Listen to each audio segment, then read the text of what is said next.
Ready. Wow, I tell you, this is exciting right now. I tell you, like usually we do it Thursday morning at 10 o'clock, and it had to get delayed because Elaine was busy. It's just like for me, it just builds the excitement up more and more. Like I could barely sleep last night. I was like all fired up knowing we're gonna do it today at 9 o'clock. How you doing? Super excited. I know. I know. It's because you don't have a life without me, Tom. That's what it is. Yep, exactly. I saw your father in the background there too. So the tractor's all fixed up, ready to go.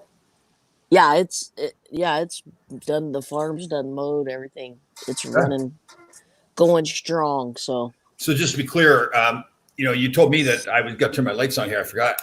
You told me that we were going to do that project together, but I got shafted again.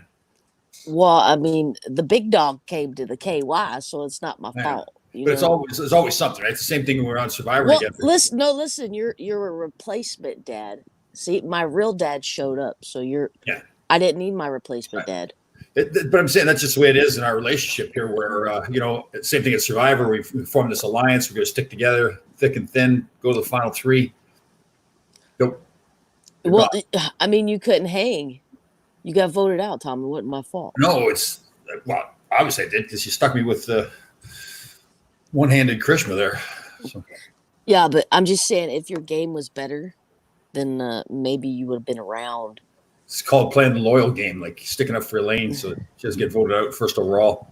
Yeah, but you're supposed to adapt. See, you went to hell as soon as I left the island. It was like you didn't know what to do. It could have been. I heard you sit in the shelter and cried a lot. Is what I heard. Well, it could have been a little bit of trauma because seeing you stand over there hugging all those other people over there when you're supposed to be in my alliance, and you're all excited.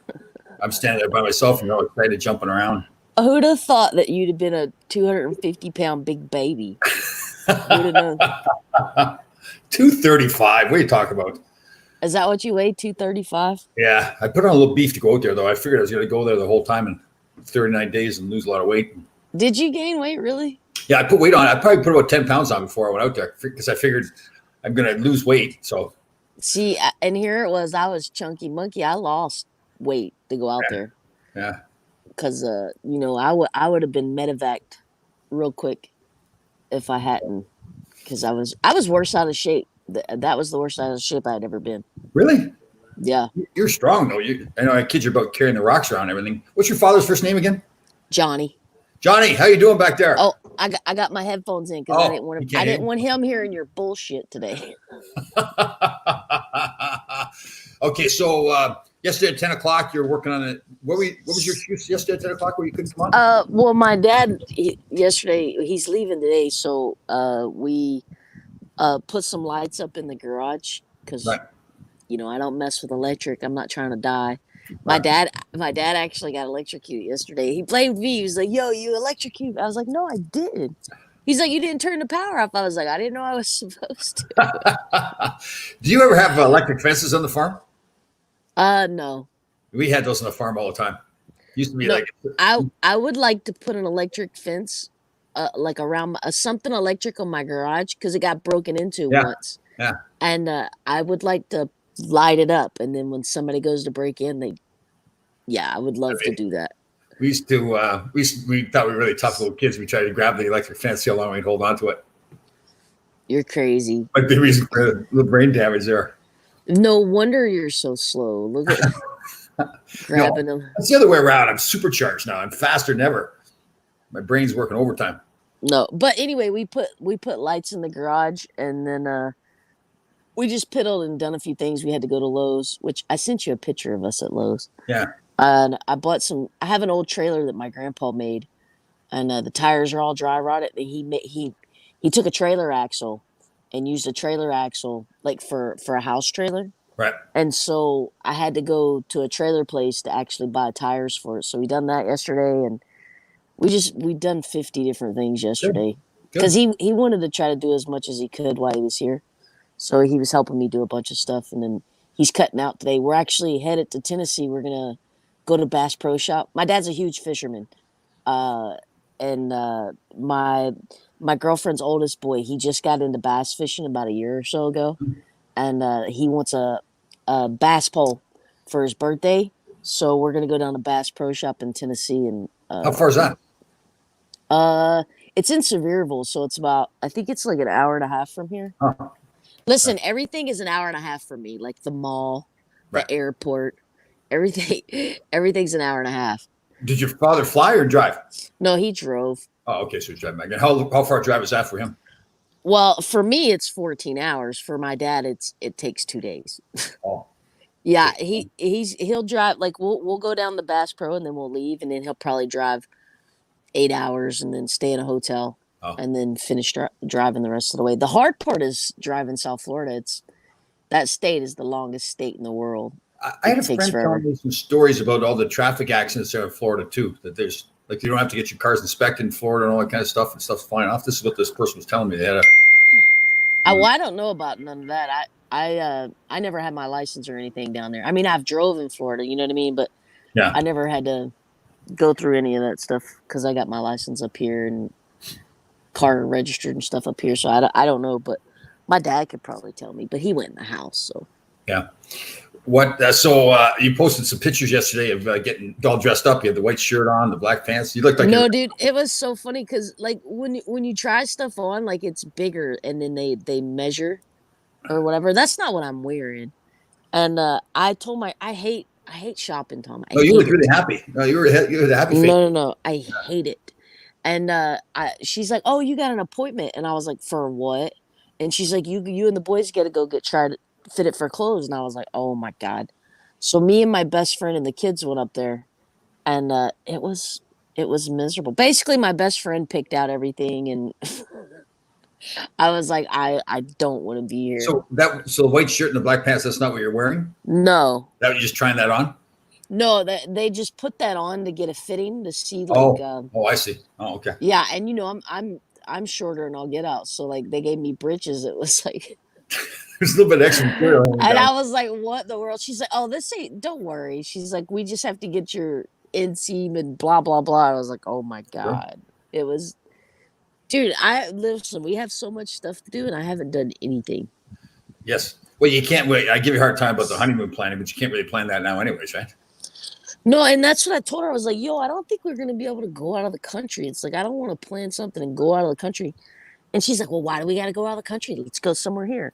And you know, Laurel Lake is about 15 minutes from here, and we go all the time. I was like, "Laurel Lake is so beautiful in September," and she got mad at me. She's like, "No, I am not doing that." So I was like, "Well, why don't we go? Like, I don't know. Let's go to some ranch somewhere, or let's go fly fishing in the river." In Connecticut, and you could get a nice hotel on the. No, so she decided we're gonna go to Montana and go to this ranch in Montana. Is what she decided. Because you know she likes stuff like that. She likes to fish and you know, and so she's like, I was like, "Yo, we could go to Montana and ride horses and fly fish in the river and." You know what I mean? So you should go to like West Hampton Beach out in Long Island. It's nice out there. I don't even Long Island. You know what Long Island is? And well, I call it the Long Island, but I don't know where it's at. I know it's north of me. Yeah, and east a little bit. Right on the water. Beautiful. Oh. Yeah, but ain't it cold up there? No. What, September? Oh, it's actually. Well, I just meant because it's. I don't know. Is it cold up there in September? No. It's nice. I mean, it'll get a little cool. You're starting to get into fall and everything, but it's.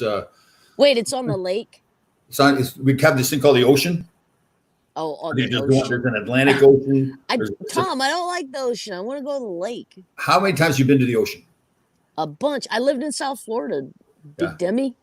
Yeah. I lived in South Florida okay, so me and my dad was talking the other day, and you know, we always reminisce and stuff every time he comes in. And we were telling the kids, Trevor and Hunter, when we moved to South Florida, we're a bunch of rednecks, right? No. Yeah.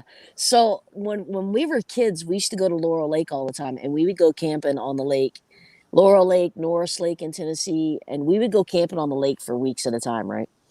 And so when we went to South Florida, that's something that our family loves to do is go camping and go out in the woods, water ski, wakeboard, all that stuff. We go to South Florida. We actually go to Okeechobee. You know where Okeechobee is, right? Yep.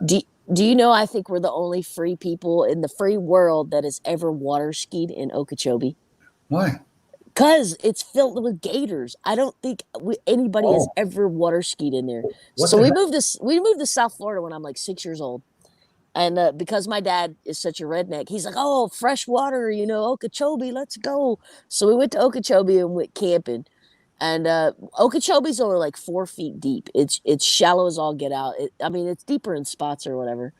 And I wish you could have seen the faces of the people when we were water skiing, because they were like, you'd ski in the main part, and Dad would tell you, be like, "Yo, if you fall, pull your skis up to your butt and just hold tight. I'll be right back." So I fell a few times, and you'd be setting in the water, and it was the most petrifying Oh, thing. no kidding. Yeah, scary. So you're sitting there with your skis. I'm like 7, 8 years old, sitting with my skis up around my butt, and my dad's like whipping the boat around to come back. So we ski all day long, right? And he picks us up, and then we go on the back canal to like go back towards camp. And as you're going down that canal, I mean, you see hundreds, just gator Why after would you? gator Why after the heck would gator you go? up on the bank. Oh man, Listen, he didn't know any better, I guess. But people used to, dude, we would ride past these people like in their boats, and we're out there water skiing like a bunch of dummies. It was funny now, but like looking back, I was like, yo, I'm so surprised that we literally didn't get eat by gators. no kidding. Man, Yeah, he's such a redneck, bro. We done my dad wasn't the sharpest tool in the shed when we were kids. So I that's thought it what- was fun though. I had a blast, but I but didn't know any better. right, yeah. Did you know how old were you then? I was like 6, 7, 8 years old. Like Oh, the okay. first few years we moved to Florida, we used to go to Okeechobee like nonstop, because like we lived not far from Laurel Lake here. It's like 15 minutes from the lake, Right. so we would go about every weekend and go to the lake. And then when my dad was off work, we would go for weeks at a time and just camp and live off the land. Sure. And so when we moved to South Florida, he was kind of jonesing for that. So we went to Okeechobee, which was, it's the biggest freshwater body in Florida. So we would go to Okeechobee, but we would redneck it up and literally water ski Okeechobee. It's hilarious. I took my kids to Disney World one time, and they have this little pond or whatever, and they've got tiny little alligators, like they're 2 feet, 3 feet Yeah. long, and they let you can float on the top and look down with the goggles to see the alligators. So the guys were small, so I had my little guy with me, and my oldest son was kicking it too much, and one of these small alligators starts going up towards him. It was a small alligator, and I'm thinking, I go into like a panic mode. I'm going to watch my son get Oh yeah. alligator. But they've got all the lifeguards and everything in there, and as soon as they see that, then they go over and calm the swimmer down, and then I don't know what they're doing to the alligators, because the alligators didn't get to them.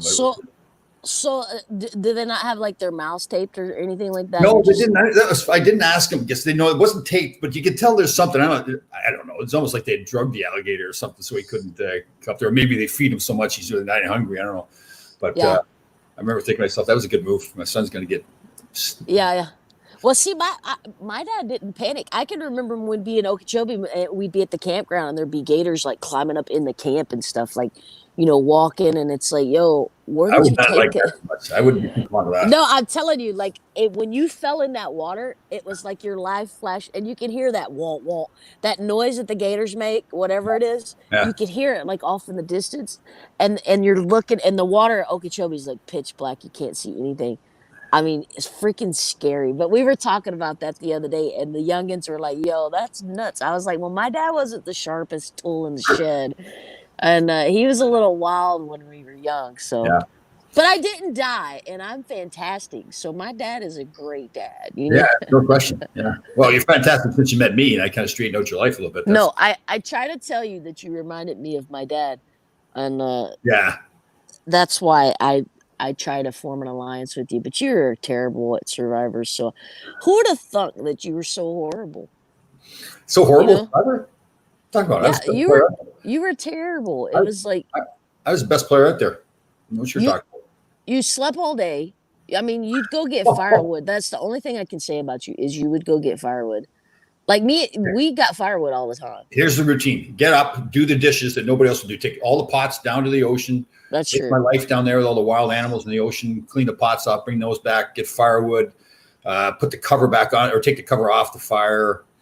Make sure that you were taken care of. I had to bring your rice over because you were sitting on your rock all the time. It's called my throne. I was sitting on my that's right. throne. Yeah, you carried it. That's my routine pretty much all day long. Listen, what have you been doing since I didn't talk to you? I didn't talk to you for a couple of days. What have you been doing? I've been actually pretty busy. I've got some new business ventures going on. Oh, see, doing deals without me. This is ridiculous. What kind of Well, partner are you? Well, if you can, I mean, if you can get up before 6 o'clock in the morning. Dude, my dad's been here. I've been getting up early. Oh, yeah, good. See you early riser? Yeah, and he gets up pretty early. The thing with him is he's got some health issues. So when he first wakes up in the morning, like it literally takes a little bit for him to get going. Because he's sick. They changed his heart medicine around, and he's been having a lot of issues. So it takes a while for him to get up and going. But once he gets going, here's what I'm going to do. I'm going to get his address. I'll send him down like a juicer. We'll get him some fresh ginger, some turmeric, some apple cider vinegar, get the blood pumping, some amino acids in the morning. Dude, it's because his breakfast was like my breakfast.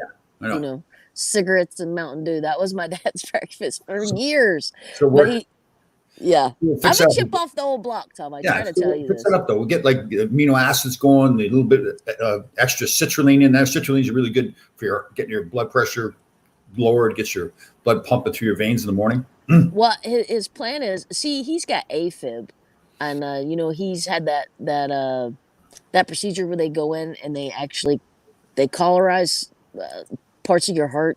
You ever heard of that? Yes. Yeah, so he's had that done a couple times, and then he had went to another doctor, and the other doctor's like, "Yo, you don't need to be doing that." Blah blah blah. So he ended up quit. He doesn't do it anymore. But he's got AFib. He's got heart issues, so it's like, and then he's got diabetes on top of that, and over the years, he's 65 now. Which wait, Tom, you as old as my dad? 62. 62. 62, little sister. See, here's an intelligent listener. There's an intelligent listener. That's the level of intelligence of a lot of our listeners here when they come up with comments like that. Sam doesn't know what he's talking about. Samuel Barkley. Good job, Samuel. Way to work, but you're sharp. You're on top of things.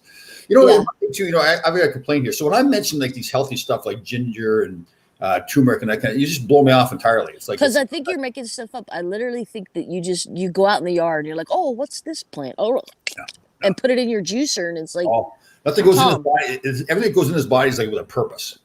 No, but like, I don't think plants, like all you eat is plants. No, I don't eat just plants. Yeah, you just juice up plants. Do you juice up meat? No, you don't juice up meat. No, I don't eat a lot of red meat. I very rarely do I eat red meat. Chicken, salmon, had pork chop. Well, listen. On Monday. What? On Monday, I'm gonna do the keto diet. I want to try it. I told you this. I was going to. Do you understand what the keto diet is? No, I'm gonna be super strict. Okay, so the keto diet doesn't work unless you are.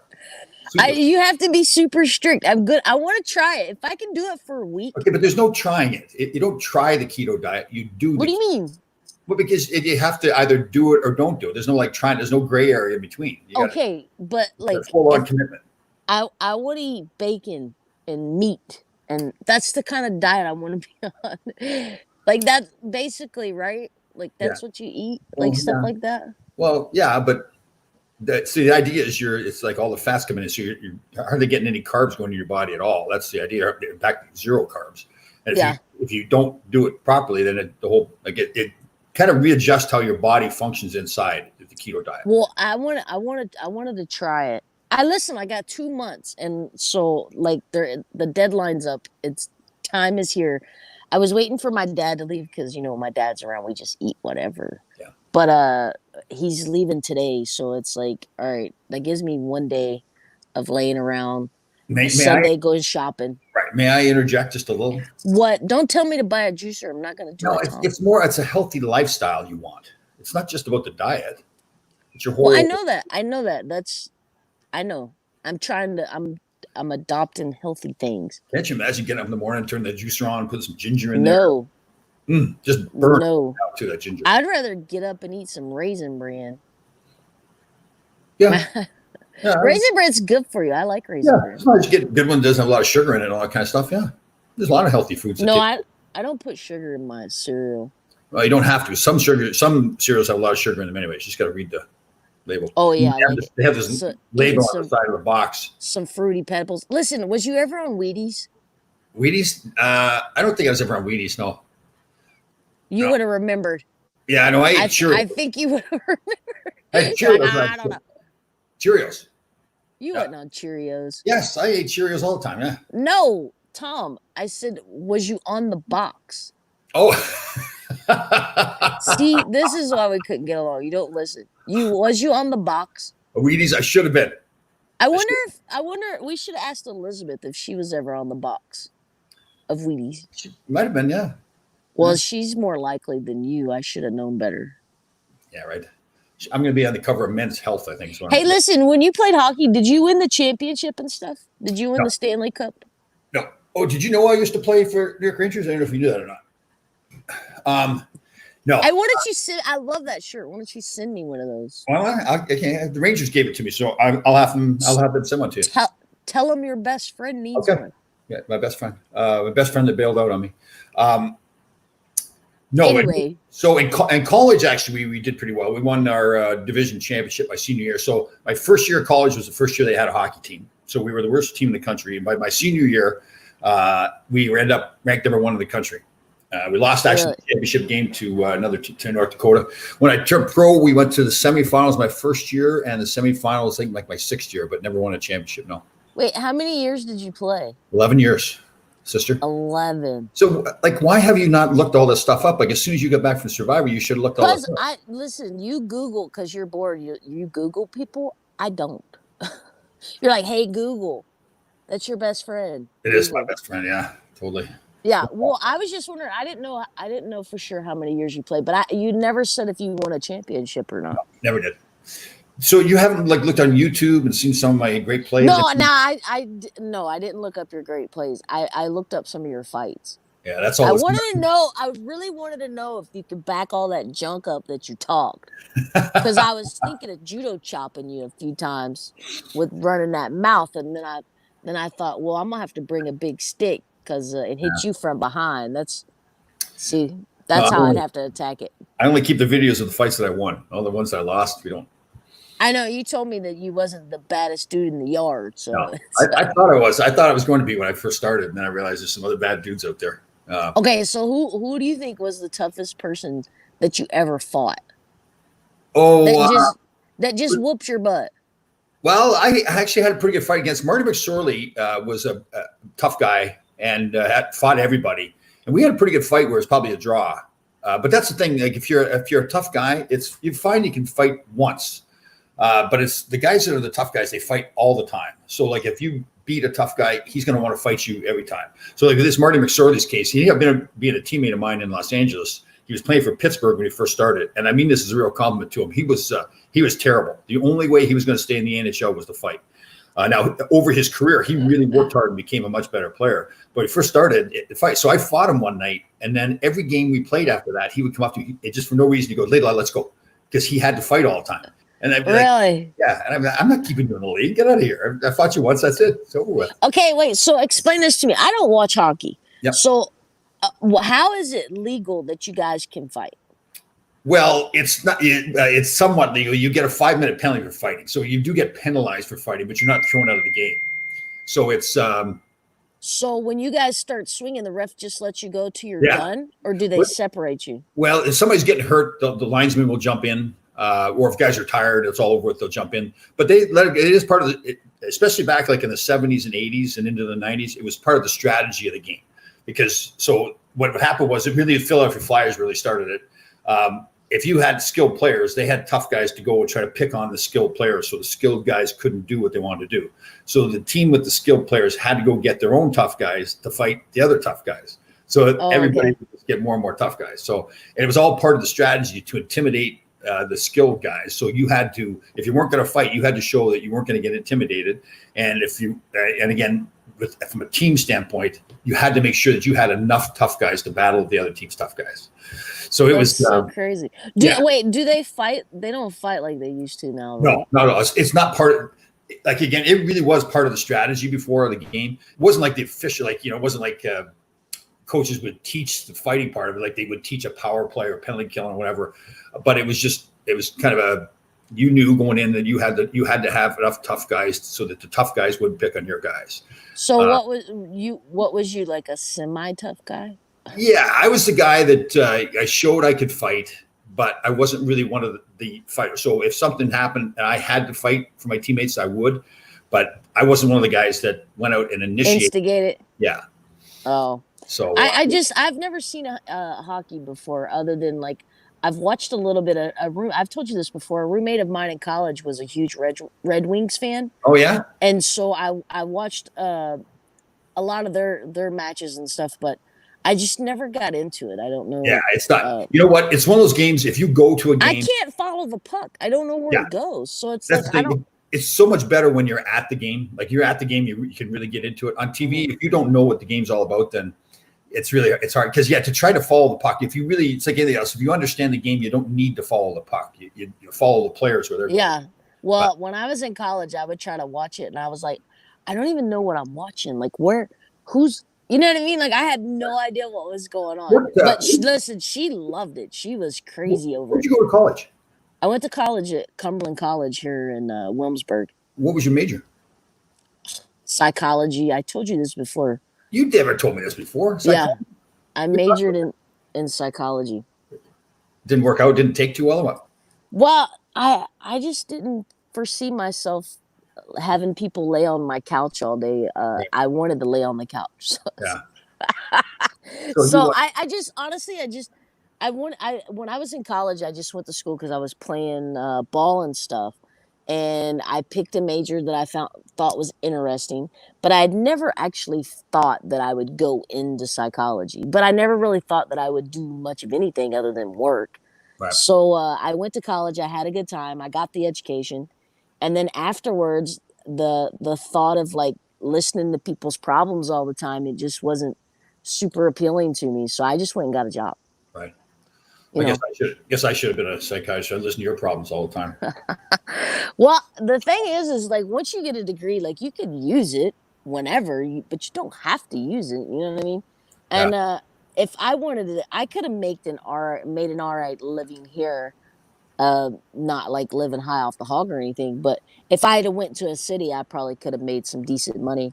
But I wanted to stick around here and be around my grandpa and stuff. And most of the work around here is either the railroad or the factories.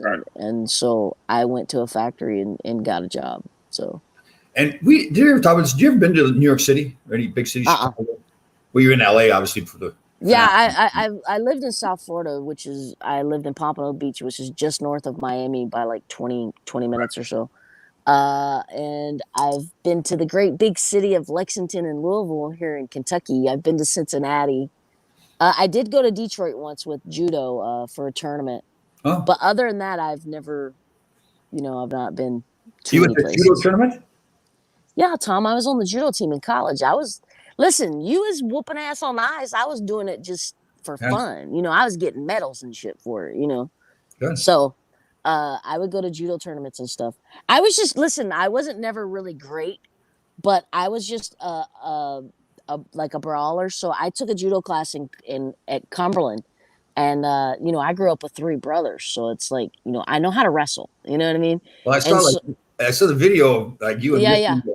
And Missy's like strong girl too, right? You kind of tossed her around. Why? She's got strengths. Yeah. Strong as in like physically strong. No. Oh. Speed. She has speed, which I don't have. I'm like the tortoise. Is that what happened to Krishna's hand? Like, did you karate chop right off? Yeah, I karate chopped it. No. Yeah. But when I took the class at Cumberland, the sensei, he was like, "Yo, you are to come up for the judo team. You're pretty good at this stuff." And so I was like, okay. So I just went and tried out, made the team. And, I was a white belt when I started. And I was terrible at the judo aspect of it. But once I got my hands on somebody, I would just wrestle them to the ground.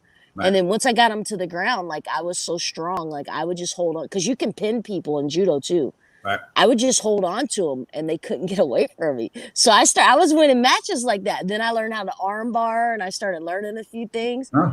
And I got pretty good. I mean, I wasn't fantastic, but I got pretty good at it, and it was a really good time. And I won a bunch of medals. I only lost. I didn't lose very much. So I mean, I was decent at it. You know what I mean? It just makes me wonder, like, if I wasn't ripping and running when I was a youngin and being meaner and damn it, Yeah. uh, I had all kinds of potential, and I was just wilder and all get out. And All right. it's like, yo, if I'd have been in judo from the time I was a kid, I would have been amazing. Well, But it does, being on sports like that for kids is good, right? For the discipline and all that, and yeah, team play. Yeah. yeah. Do you watch the UFC? Who? The UFC. No. You don't watch the UFC? No. There's a my brother's ex stepdaughter is Tisha Torres, who is the tiny tornado who fights in the UFC. Oh, Yeah, so I'll have she to look was that up. yeah, so my brother and her mother were married years ago, and Jason helped raise Tisha and bring her up and stuff. But I remember because she was like a judo she was into all that martial arts when she was little bitty, and Right. she was winning like tournaments with like grown kids, big old kids when she was itty bitty. But I remember she would be throwing kicks and she was only like up to here on me. She was small. She was so little. And I remember like picking her up and throwing her when she was a kid. But she grew up and she's in the UFC, man. Like she's a badass. Yeah. Good. Cool. But what I was gonna say is like, she was in it from the time she was itty bitty, and she became amazing. You know what I mean? So it's like, if you get started in this certain sports, or in the sports in general, if you get started when you're young and you learn you know what I mean, like you really can go far and do amazing things. That's like Elizabeth Beisel. She's Right.